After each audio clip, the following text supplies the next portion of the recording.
Uma operação gigantesca da Polícia Federal revela a relação entre o PCC e uma das maiores produtoras de funk do Brasil. Para todo mundo que vinha me atacando em relação ao projeto de lei anti-Oruan, falando que é uma criminalização de pessoas que só estão cantando a sua realidade, que não tem apologia ao crime, que na verdade eu quero criminalizar um gênero musical. Agora o que nós temos são fatos concretos demonstrando que sim, existem elos muito fortes entre o crime organizado, entre o PCC, o Comando Vermelho e algumas produtoras de funk e alguns funkeiros. Eu quero deixar aqui muito claro que eu pessoalmente não tenho nada contra o funk, contra o gênero musical funk, como não tenho contra nenhum outro gênero musical. O que eu tenho coisa é contra o crime. E se o crime atuar em qualquer gênero musical, em relação a qualquer cantora, a qualquer artista, eu não tenho problema nenhum em vir aqui denunciar. Pelo contrário, você pode ter certeza, né, que em havendo qualquer indício de envolvimento, de atuação do crime organizado com qualquer gênero musical, qualquer artista, eu estarei aqui para denunciar. A gente vai falar sobre isso logo depois que você se inscrever no canal, clicar no sininho para receber as notificações, deixe o seu like, compartilhe esse vídeo. E também lembrando que nós estamos agora com o Clube do Livro do Movimento Brasil Livre, que vai dar o pontapé inicial para a gente fundar a editora Valete, né? Então, você que quiser contribuir, né, para que a gente coloque de pé essa iniciativa fundamental para a formação de cérebros, de mentes que vão ocupar posições de comando e ajudar a nossa geração a transformar esse país, a colocar esse país no rumo de um país sério, de um país desenvolvido, clica aí no link que eu vou deixar na descrição do vídeo. Vamos lá. Ao término de 34 meses de inquérito, a Polícia Federal entregou o relatório final da Operação Latus Actio 1 e 2, que investigou as relações de produtoras de funk com o crime organizado, com 16 indiciados por lavagem de dinheiro, organização criminosa, crimes contra a ordem tributária, explorar loteria clandestina e agiotagem, e constatou que um dos indiciados, o empresário Henrique Alexandre Barros Viana, o rato da Love Funk, tem como sócios para a venda de show e promoção de artistas integrantes do alto escalão do PCC. Não há dúvidas, escreveu o delegado responsável pela operação, Alexandre Neto, que o produtor de artistas como os MCs Dieguinho, CL, Paiva e Paulinho da Capital pertence a uma organização criminosa que cometia crimes contra a ordem tributária, explorava loterias clandestinas e lavava dinheiro do crime organizado. Segundo a Polícia Federal, entre 23 e 24, recursos ilícitos foram movimentados, ao menos em parte, nas contas bancárias da empresa Love Funk Shows Limitada.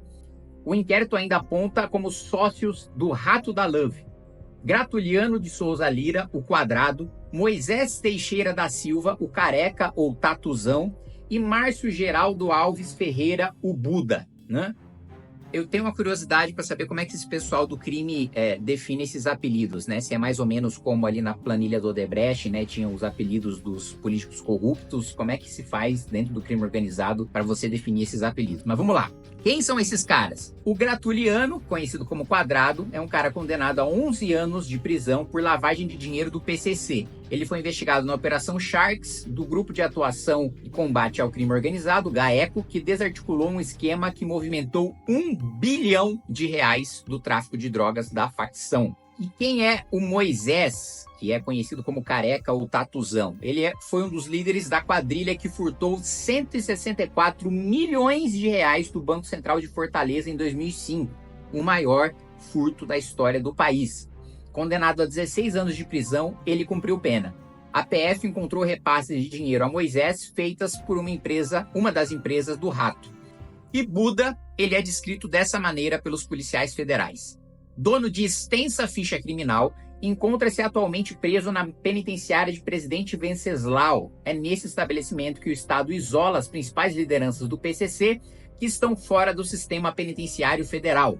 Foi lá que o Marcola permaneceu entre 2006 e 2019. Ou seja, tudo buona gente, né? Tudo gente boa, tudo gente tranquila. Para a Polícia Federal, portanto, em relação a tais indivíduos, é possível concluir que estão presentes os indícios de constituição de uma organização ou associação criminosa com a finalidade de praticar lavagem de dinheiro consubstanciada no investimento de recursos de origem ilícita no ramo do entretenimento, produção musical, de shows, eventos, videoclipes, etc. Daí, quando a gente fala sobre o projeto de lei anti-Oruan, que visa sufocar o financiamento para qualquer evento, show, artista que promova o crime organizado, principalmente, ou incentive o uso de drogas, a gente está falando de uma importante fonte de renda para o crime organizado. A gente está falando da desarticulação de um dos núcleos importantíssimos do PCC, que é o núcleo de comunicação, que é o núcleo que visa, que foi inclusive desmantelado pela Operação Fake Screen, que visa produzir propaganda em favor dos bandidos, produzir propaganda em favor do crime organizado, destruir a reputação da polícia, do Ministério Público e do Judiciário, para fazer parecer que há uma perseguição, aquela velha balela, né, do discurso da esquerda, que existe um genocídio contra o povo negro, pobre, periférico, né, confundir as pessoas com propaganda para dizer que sistematicamente o Ministério Público, o Judiciário e a polícia perseguem, na realidade, pessoas pobres que não cometeram crime nenhum, quando na realidade os principais alvos dessa propaganda nefasta do PCC são policiais, promotores e juízes que enfrentam um crime organizado, gente muito distante de ser inocente e mais distante ainda de ser pobre. A gente viu aqui um sujeito é responsável por um furto de 140 milhões, isso falando do quê? De 15 anos atrás, então se a gente corrigir pela inflação, isso aí acho que dá mais do dobro. O outro lavou R$1 bilhão do PCC, então a gente não tá falando de nenhum coitadinho aqui. A investigação ainda flagrou mensagens entre os indiciados nos quais eles envolviam a direção do PCC para a resolução de conflitos em relação à promoção dos artistas e divisão do dinheiro arrecadado com os shows. Há registros de ameaças de morte. Um dos casos foi uma conversa entre o Rato da Love e um homem identificado como Dog, que falava de um celular registrado nos Estados Unidos. Os dois discutem sobre a compra de 60% do WN. Trata-se de William Nogueira de Matos, o DJ WN. Em outra frente de investigação, os federais indiciaram influencers e MCs acusados de promover loterias ilegais suspeitas de lavar dinheiro do crime organizado.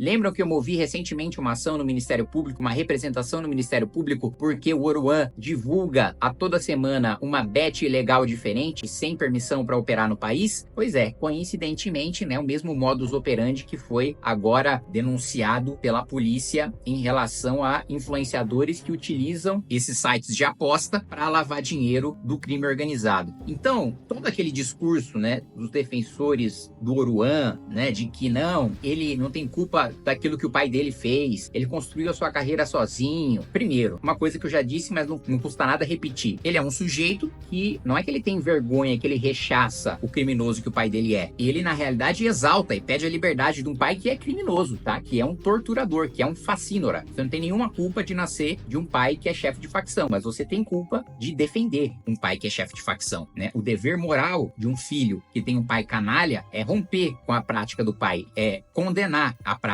do pai, e não defender, e não passar pano. E mais do que isso, essa investigação demonstra que o PCC não só lava dinheiro por meio desses artistas que foram aqui citados, como também ele lucra com os shows e com os eventos. Então a gente está falando de, mais uma vez, dinheiro público e dinheiro privado, dos ingressos, enfim, que está indo para o bolso do crime organizado. Nós não estamos falando aqui de artistas honestos que estão apenas exercendo o seu direito de liberdade de expressão e retratando a realidade em que nasceram, em que cresceram. Não, nós estamos falando aqui de operadores do crime organizado em associação com DJs, com influenciadores e com MCs, lavando dinheiro do crime organizado, utilizando o lucro que eles obtêm com a sua carreira, que é catapultada, que é catalisada com dinheiro do crime organizado, porque como vocês acham, né, que artistas que têm ligações fortes com o crime organizado, eles têm uma ascensão tão meteórica na carreira? Muitas vezes cantando muito mal, muitas vezes só usando autotune. É claro que existe, né, uma exceção, um ou outro artista que estoura aí por meme, ou porque as pessoas acham a música chiclete, mesmo que o cara cante mal, ele acaba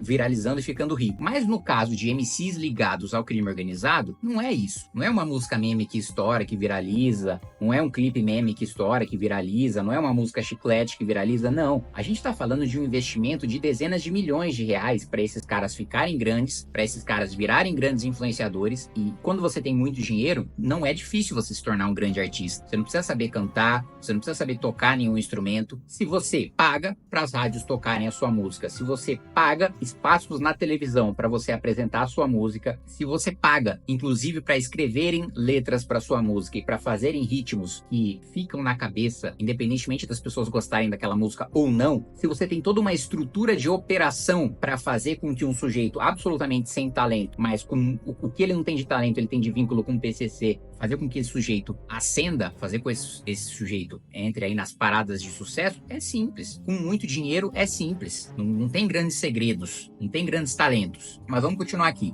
Entre os acusados estão Rian Santana dos Santos, o MC Rian, e seu amigo, o influencer Bruno Alexander Souza Silva, o Buzeira, o homem que, em 2023, deu um colar de 2 milhões de reais de presente para o atacante Neymar, que hoje está jogando no Santos. Pois é, meus amigos, esses influenciadores chegam em todas as escalas de fama, de poder, nível público e nível privado. Há aí uma série de idiotas úteis que acabam promovendo, né, esse tipo de gente sem saber as relações que existem com o crime. Existem aqueles que sabem plenamente das relações com o crime e têm interesse econômico, têm interesse comercial em promover essas lideranças. Agora, o que fica muito claro é: por que nós recebemos tantas ameaças de morte? Eu, a Amanda, o Guto, recebemos tantas ameaças de morte logo depois de apresentar o PL anti-Oruan. Porque isso pega em um dos nervos centrais do crime organizado. Vamos lá, tem 3 pontos importantes que o PL anti-Oruan incomoda. Você sufocar a propaganda do crime organizado, que, como revelou a Operação Grito Falso, tem a mesma importância do que o núcleo médico, tem a mesma importância do que o núcleo de advogados, para você ter uma noção do quanto a propaganda,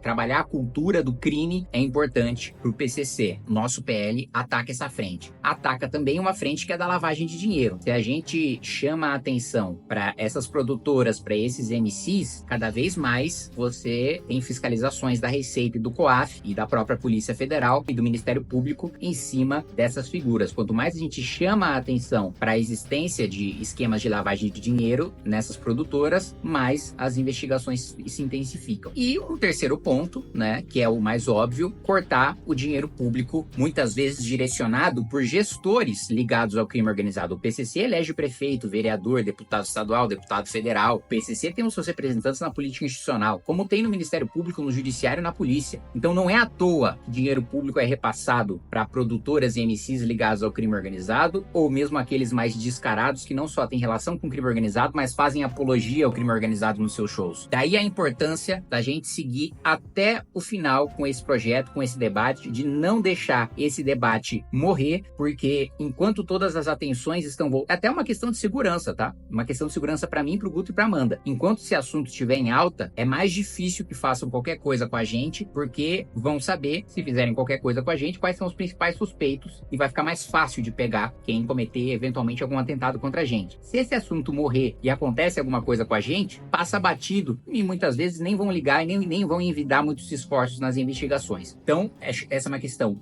fundamental que a gente não pode deixar, que a gente não pode esquecer, e que por isso eu peço que você nos ajude a espalhar, nos ajude a pressionar parlamentares para aprovar, nos ajude a dar visibilidade para esse tema. Abraço.